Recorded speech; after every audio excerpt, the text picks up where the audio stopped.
Hello. I'll wait a few more seconds as folks find their seats.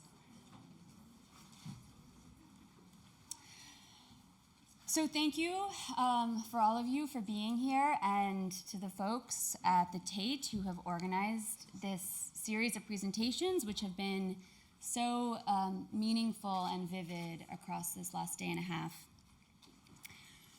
I want to start by saying that I am an artist and a sometimes writer, and not an art historian. As such, my presentation will proceed as an experimental essay of sorts, in which the photographs describe the text as much as the other way around. At the outset, I also want to make clear, I will not be showing you my photographs, as I do not make photographs. My creative practice rather pivots on the photographic objects produced by others, which I work to find, compound, and recontextualize. I will be speaking today then about a photographic history, in other words, that I did not author, but consider in some oblique way to be both of and through my work. The photographs I'll be showing you today, in fact, resulted in an artist book, which was released this last summer by Printed Matter. But owing to the compactness of this presentation, my focus will really be on the pictures themselves rather than the subsequent project of my own making, although that will appear as well intermittently. So with that, I will begin.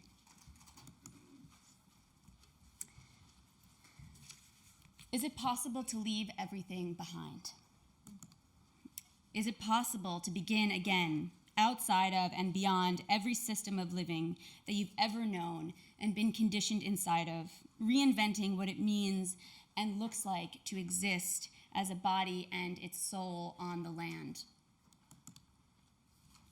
Now that you know, now that your consciousness has been indelibly raised, imprinted, can you ever go back? I will be speaking today about that great unflagging American ideal, manifest destiny. In the early to mid-1970s, thousands of women left their homes, and in some cases their young families, to move west to Oregon, Washington, and parts of California, and build out and live in intentional agrarian communities that they named women's lands, and that's Womyn.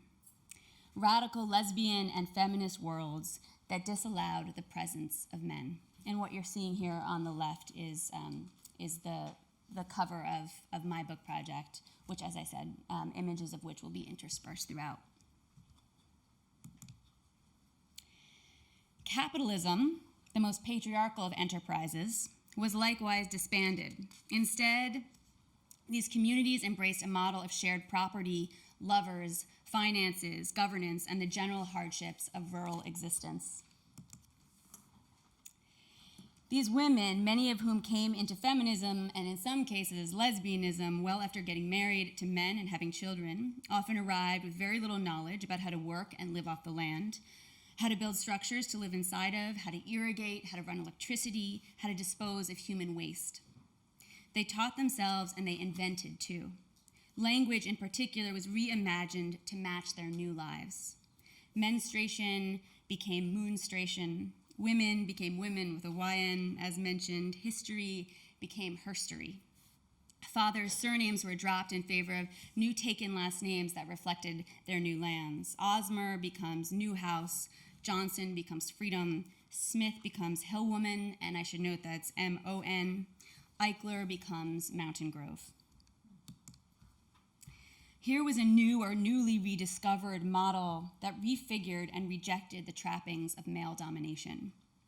These women sought intellectual idealism, creative freedom, and fundamental joy, and refused to capitulate to or compromise with a system that did them unrelenting harm. They simply left it behind in favor of building an entirely new world. What does that feel like? And what engenders its promise?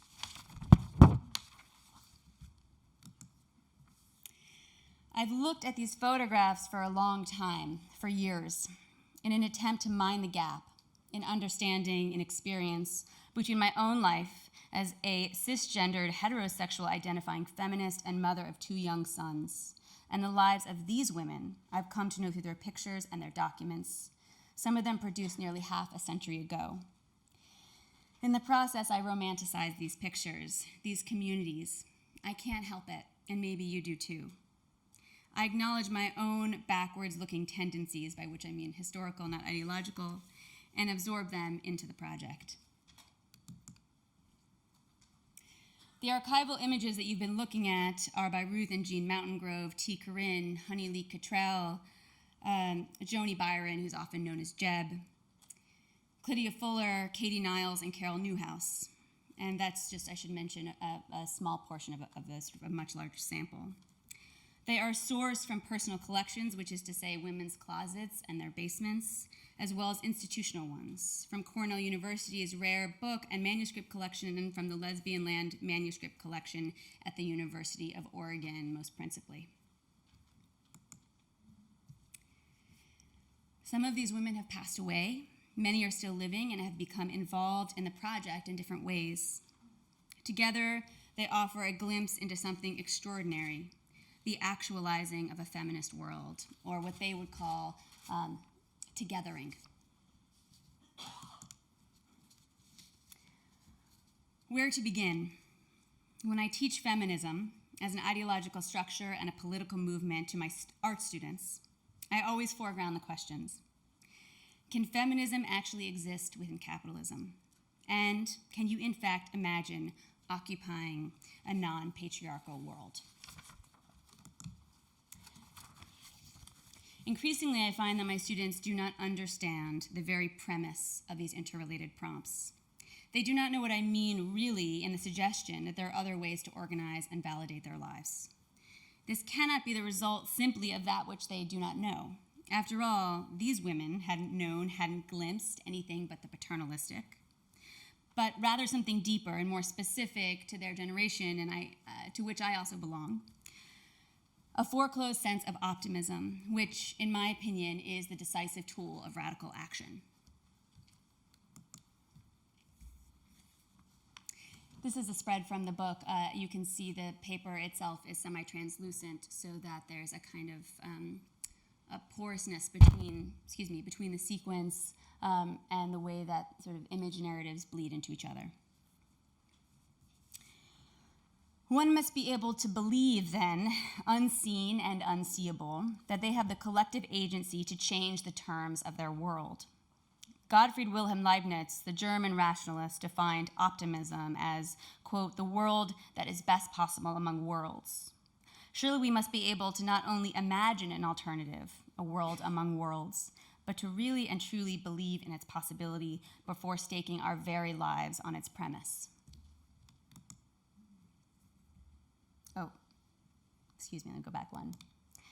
I want to sort of briefly differentiate the sort of notion of optimism from that of utopia. Utopia, of course, meaning no place. I'm curious about sort of within this notion of optimism, how optimism itself is pictured, whether or not it in and of itself has an aesthetic, and the manner in which it becomes lost between lives and generations. Perhaps most germane to our gathering, I hope to demonstrate here the role of photography within this history as certain and expansive. My research has been centered specifically on the Ovulars, a series of photographic workshops offered on Rootworks, one such women's land in Southern Oregon, from 1981 to 1984. Ovulars, another renaming and reclaiming, in this case of the word seminar, the etymological meaning of which is literally to spread seed or semen. There is a nice near rhyme here with the word ocular, a one-letter difference. Ocular, of course, is a word meaning which is connected with the eyes, or sort of literally uses the eye muscles.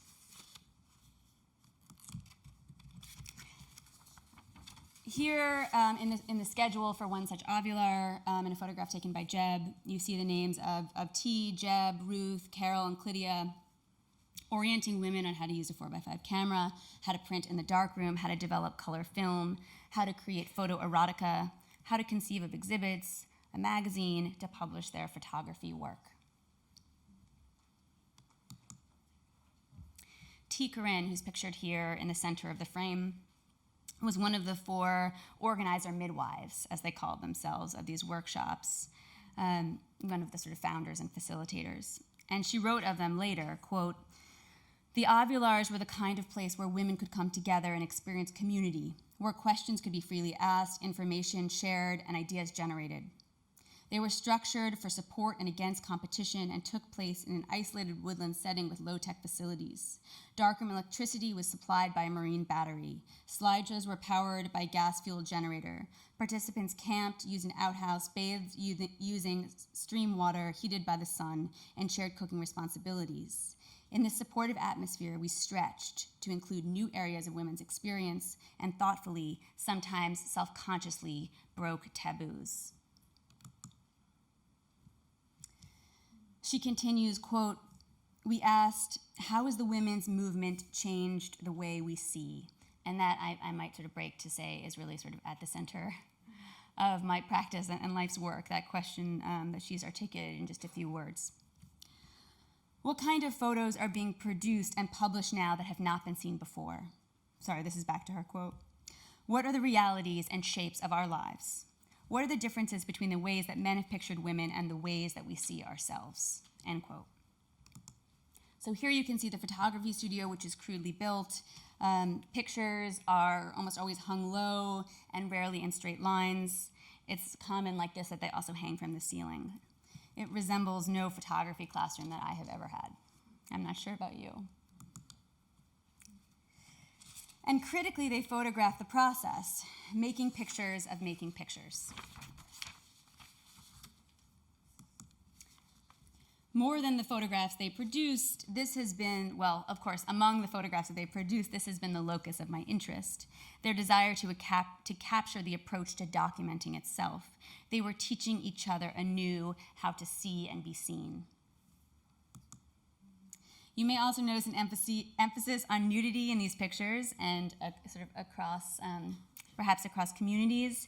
They were by no means nudist, which is a question that I've gotten in the past when presenting on these photographs, but I suspect that their lack of clothing describes a sort of encompassing and pervasive state of threatlessness. It is a way, presumably, to discard shame, occupy desire, and embody the very terms of their liberation. I look at these photographs and wonder, how does it feel to live without the looming threat of sexual violence, harassment, or trauma? How does it feel to occupy a body that is neither a weapon nor a target?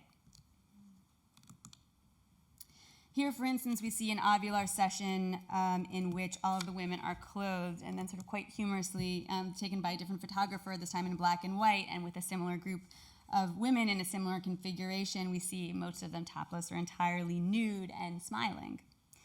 It was really, I can't emphasize enough, sort of so shocking to see these pictures for the first time, and in some ways it still is. It's difficult for me to comprehend a photograph of a nude woman that is not either hypersexualized or used to sell something, be it a product or an attitude. It's amazing to see a situation, of course, in which the photographer is every bit as nude as her subject. The result is funny and tender in a way, and entirely demonstrative of their anti-hierarchical ethos. Here is total equivalence, both in the manner in which they are both vulnerable, of course, but also in the fact that the photographs rarely have a single protagonist or hero.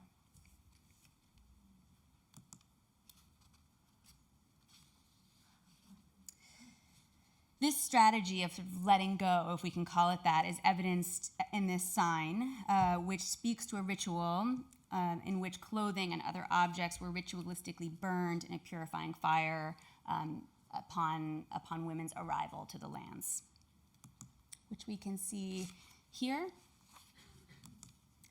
and here. And these photographs are made by different people. It's been a real sort of joy of this project to tease out the kind of connective tissue between archives.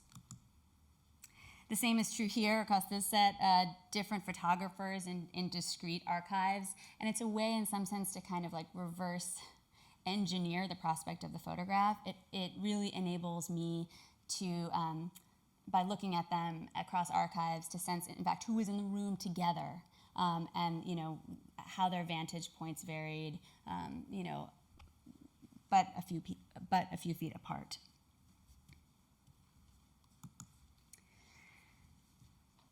Which brings us back to the politics of picture making itself. Why the overwhelming insistence between dozens of such dedicated lesbian separatist communities on photography as a device? Jeb has accounted for the ability of photography to act as both affirmation and testimony, writing, quote, "Because relatives and others destroyed the evidence of lesbian lives, and because many photographers had to stay closeted in order to survive and make a living in prior times, there wasn't a lot of overt evidence," end quote. There was, in other words, a real need to substantiate that which has been erased, destroyed, discarded.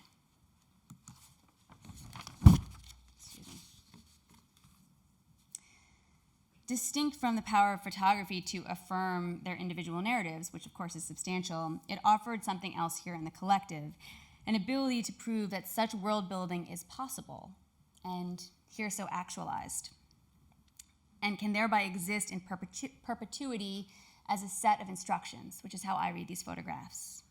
They are making the previously unseen entirely seeable. So in addition to being sort of evidence for that which has already occurred, they are pictures with the potential to edify, to help produce a counter-future. And of course, the photographs in which picture women picturing women are recalibrations of desire, utterly. Photography, both still and moving, so long used as a tool, I don't have to tell this group, to project male desire upon and through female bodies, is destabilized and reclaimed by these women in these ovulars. It is part of the reason, surely, that they insist on picturing one another behind the camera so many times over. But I think it's a little more nuanced than simply, as if this is a simple thing, a subversion of the male gaze. These photographs, for me, keep bringing up this, actually a notion that was already brought up yesterday by Sandine Collard, I hope I'm saying your name correctly, of the oppositional gaze, which was so coined by Bell Hooks, really in regard to Black female narrative cinema. This sort of notion of, which I'm sort of co-opting here for my purposes, of looking back as performing as sort of an active form of resistance, well, really of both looking and looking back as sort of the empowered gesture. This is an important photograph, really, for whom it shows. Ruth and Jean Mountain Grove, the longtime creative and romantic partners, although they would have been described at the time as mating. They were both mothers to adult children, and they initiated much of the photography happening on their separatist community, Rootworks, and many others. And if anyone is familiar with the magazine, The Blatant Image, of which there were only 3 issues, they were really the kind of the force behind that magazine and a few other publications to follow. Here we see Mountain Grove in her early 70s and Jeb in her mid-30s. Here again, Mountain Grove, whose archive of photographs at the University of Oregon exceeds 950 photographic objects. Here are snapshots of made by T. Corinne of her own studio. This is something that I'm really sort of interested in, the way that photographers sort of encounter and examine their own let's say, like studio mechanisms and modulations as, in some sense, the work itself.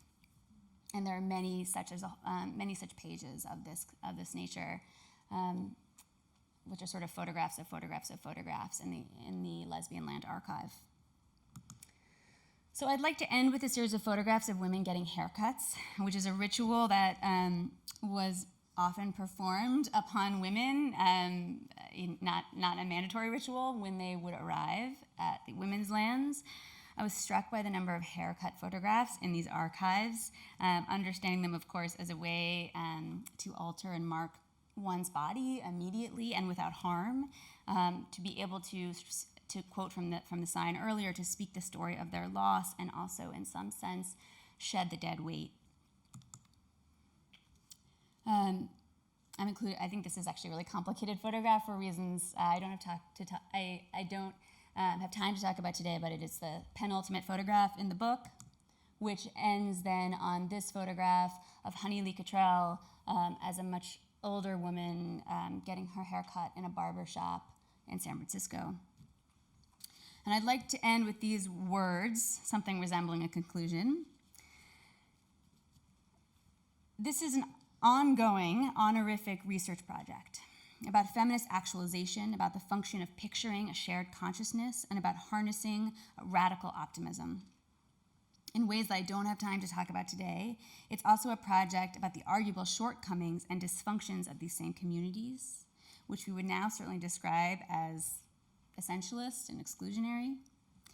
My own place inside of all of it, too, as I mentioned, for whom a person for whom a lesbian present nor history can be claimed. The more I talk about and show this research and the work that is coming from it, the more I am confronted with the difficult and meaningful questions about permission, inheritance, and authority. The more I contend with this archive,